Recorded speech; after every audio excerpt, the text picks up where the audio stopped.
আসসালামু আলাইকুম রহমতুল্লাহি ওয়া বারাকাতুহু। সম্মানিত সুধী, আজকে মুহররম মাসের প্রথম দিন। আমাদের কাছ থেকে 1445 হিজরি বিদায় নিয়েছে। 1446 হিজরি আজকে থেকে শুরু হয়েছে। আজকে মুহররমের 1 তারিখ।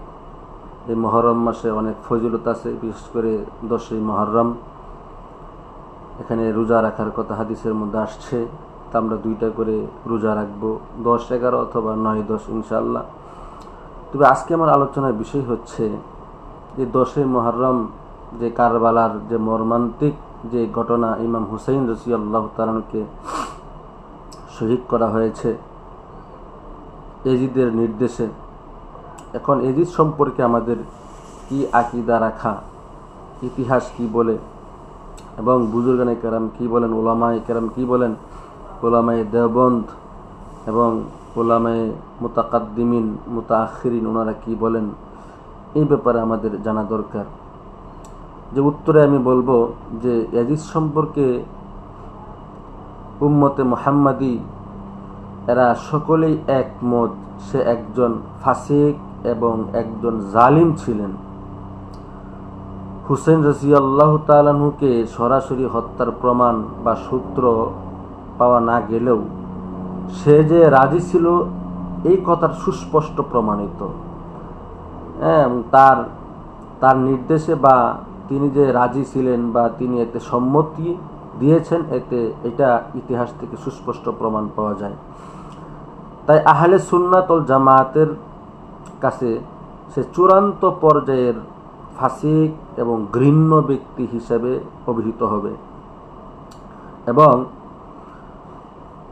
এছাড়া তিনি হাররার যে একটা ঘটনা ঘটেছিল, সেই হাররার যুদ্ধে সাহাবাই কেরামকে সে খুনের তিনি নির্দেশদাতা ছিলেন, এই হিসাবে তিনি লানতের যোগ্য।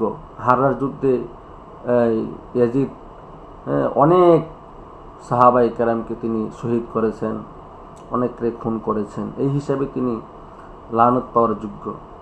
এখন তাকে লানত করা যাবে কি যাবে না, এই ব্যাপারে আহলে সুন্নাত ওয়াল জামাতের কি মত পোষণ করেন, লানতের সে যোগ্য কিনা। যদিও এটা শিয়াদের একটা যে আহলে সুন্নাত ওয়াল জামাত একমত যে লানত করা যাবে না, যদিও সে লানতের যোগ্য, যেহেতু এটা শিয়াদের একটা প্রতীকে পরিণত হয়েছে। এই ব্যাপারে বিভিন্ন মনীষীগণ বলেছেন, যেমন মোল্লা আলী কারি রহমতুল্লাহ আলাই বলেছেন, সালাফের কেউ লানত করেনি ইয়াজিদকে, তবে রাফিজি, খারেজি, মুতাজিলাদা এরা কি করেছেন, তাকে লানত করেন। হযরত রশিদ আহমদ গাঙ্গুহি রহমতুল্লাহ আলাই বলেন, লানত করা না করা এটা ইতিহাসের উপর নির্ভর করবে। ফতোয়ে রহমানি 348 পৃষ্ঠা থেকে 350 পৃষ্ঠা এর মধ্যে এটা আছে। হযরত আশরাফ আলী থানভী রহমতুল্লাহ আলাই উনি বলেন, ইয়াজিদের উপর লানত করা যেহেতু সরাসরি নস নেই, সেহেতু লানত করা যায় না।